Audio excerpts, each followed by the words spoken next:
சமீப காலமாக திரு சீமான் அவர்களுடைய விமர்சனங்கள் எல்லாமே அரசை நோக்கி இல்லாமல், இதுவரை ஒரு முறை கூட தேர்தலிலேயே போட்டியிடாத ஒரு கட்சியை நோக்கி இருக்கிறது அப்படின்றத பார்த்தீங்கன்னா, உங்களுக்கு அவரோட நோக்கம், அவருக்கு என்ன பணி கொடுக்கப்பட்டிருக்கிறது என்பது தெளிவாக தெரியும். தொடர்ந்து எல்லா பத்திரிகையாளர் சந்திப்புலையும் சம்மந்தமே இல்லாமல் விஜயை தூக்கி போட்டு ஏதாவது ஒரு காரணத்தை சொல்லி இப்படி பண்ணுறாரு அப்படி பண்ணுறாரு அப்படின்ட்டு ஏதாவது சொல்லி கொண்டு இருக்கிறார். ஸ்டாலின் அங்கிள்னு சொல்லிட்டு போறேன்னா திமுக காரன் திட்டிட்டு போறான். நீங்க ஏன் சார் குறுக்க வரீங்க? இன்னும் சார் அங்கிள் சொன்னா நீங்க நாகரிகம்லாம் பேசுறீங்க சொன்னா பரவாயில்ல. இதுல இருக்கு அனில் ஜங்கிள் ஜங்கிள் கத்த. நீங்க அவர் அங்கிள் சொல்றது தப்புனா நீங்க அனில் சொல்றது மட்டும் சரியா? ஸோ நீங்கள் தொடர்ந்து பார்த்தீங்கன்னா திரு சீமான் மற்றும் அவரது ஆதரவாளர்கள் அத்தனை பேரும் விஜயை குறிவைத்து தாக்க வேண்டும் என்ற ஒற்றை குறிக்கோளோடு களத்தில் இறக்கிவிடப்பட்டிருக்கிறார்கள்.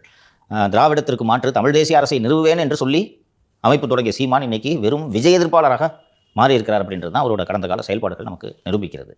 ஸோ இன்னைக்கும் சீமானுக்கு மேலே கடைசி நம்பிக்கை வைத்துக்கொண்டு சரி அவர் பின்னால் செல்லலாம் என்று நினைத்துக் கொண்டிருக்கக்கூடியவர்கள் அவரது தமிழ் தேசிய அரசியலுக்காக தான் அவர் பின்னால் இருக்கிறார்களே ஒழிய அவர் ஒன்றும் பெரிய சினிமா நடிகரோ இல்லை மிகச்சிறந்த நிர்வாகியோ கிடையாது.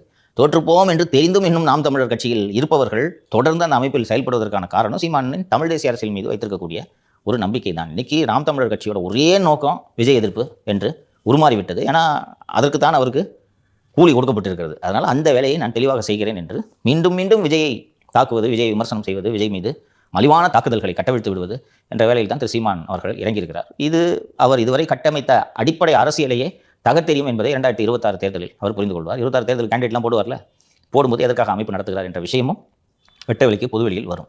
வந்த பின்னால் என்ன நடக்கிறது என்பதை பார்க்கத்தான் போகிறோம். அநேகமாக 26 தேர்தல் நாம் தமிழர் கட்சிக்கு முடிவுரை எழுதிவிடும்.